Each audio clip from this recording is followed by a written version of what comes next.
Tuberculosis is estimated to kill 1.7 million people every year. It's recognised as the highest infectious disease killer in the world, ahead of HIV and malaria, and it primarily targets the most vulnerable people in society. What is quite clear with MDR-TB is that sometimes the treatment itself is worse than the disease. We were faced with the challenges that our patients were having. We recognized how difficult it was for them to go through the treatment. The outcomes were not acceptable, so only 1 in 2 patients were cured. We felt that we needed to do something. As the world's largest provider of non-governmental TB care, MSF is well placed to run TB Practical.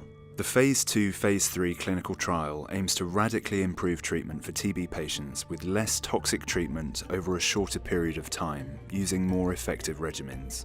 Trial sites have been established, working in conjunction with national health ministries and national TB programs in Uzbekistan, Belarus, and South Africa. Working with MSF is a unique experience because it enables the investigation of the new drugs in a combination. There are 3 new drugs for TB, the bedaquiline, the laminid, and protonamide. TB is a very, very complicated disease, and we must use a cocktail of drugs. So just having 1 new drug on the market, the questions remain: how are you going to use it?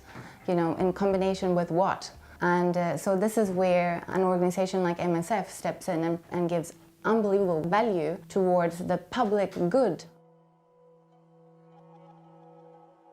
MDR affected me so badly.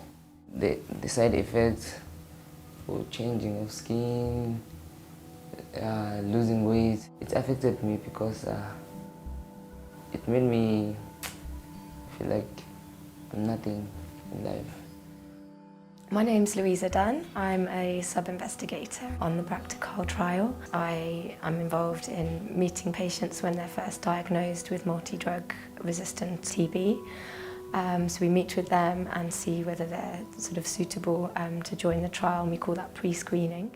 If that's all fine, then we go ahead with sort of screening assessments of patients where we find out a lot more about them and do sort of various sort of simple tests to see whether there's any problems with them joining the trial. And if that goes well, then we enroll onto the trial, treat the patients with their trial regimens. Our participants, they enjoy the fact that our treatment doesn't have injections. Everybody is scared of the injection.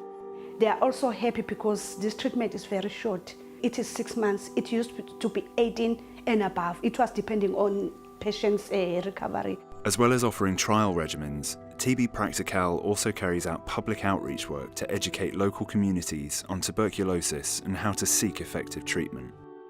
With TB Practical, when I came here, I had this problem of not understanding this resistant TB. So they sat down with me, they explained, and they gave me some papers to go home and read, try so that I will get to understand. It's better if we get the treatment for 6 months, because the longer it gets, those pills are they're not nice. If successful, this combination of treatments could save the lives of hundreds of thousands of people with drug-resistant TB. MSF will call upon world health leaders to ensure that as many patients as possible can benefit.